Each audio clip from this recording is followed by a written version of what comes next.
విజయనగరం జిల్లా శృంగవరపుకోట మండలంలోని గిరిశిఖర పంచాయతీలో జ్వరాలు రోజురోజుకు ఎక్కువ అవుతున్నాయి. వైద్య సిబ్బంది వైద్యం అందిస్తున్నా తగ్గకపోవడంతో గిరిజనులు ఆందోళన చెందుతున్నారు.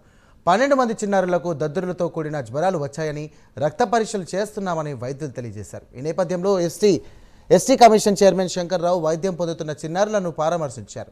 ప్రస్తుతం జ్వరాలు తగ్గుముఖం పట్టాయని ఎస్టీ కమిషన్ చైర్మన్ శంకర్రావు తెలియజేశారు.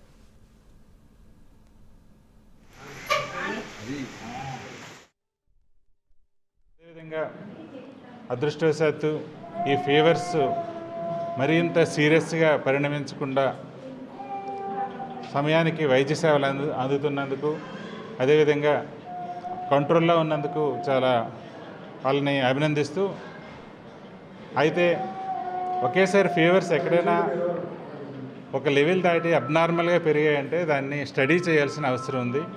గ్రౌండ్ లెవెల్లో స్టడీ చేయాల్సిన అవసరం ఉంది. అది రొటీన్గా కూడా చేస్తారు. ఫస్ట్ డేటా కలెక్ట్ చేస్తారు, తర్వాత డేటా అనాలిసిస్ చేస్తారు, దాని డేటా ఇంటర్ప్రిటేషన్ చేస్తారు, తర్వాత ఆ డేటాని వినియోగించుకొని ఏ రకంగా యాక్షన్ ప్లాన్ చేయాలో చేస్తారు. అది ఒక ప్రొసీజర్, అది ఆ సర్వేలెన్స్లో ప్రొసీజర్. ఆ ప్రొసీజర్ ప్రకారం వెళ్ళాలి. మరింత ఫాస్ట్గా చేయాల్సిన అవసరం ఉంది ఈ టైంలో. ఎందుకంటే ఒక ప్రాంతంలో వచ్చిందంటే అక్కడ మంచినీరు ఎలా ఉంది, రక్షిత మంచినీరు అందుతుందా లేదా, ఎందుకు ఈ ప్రాబ్లం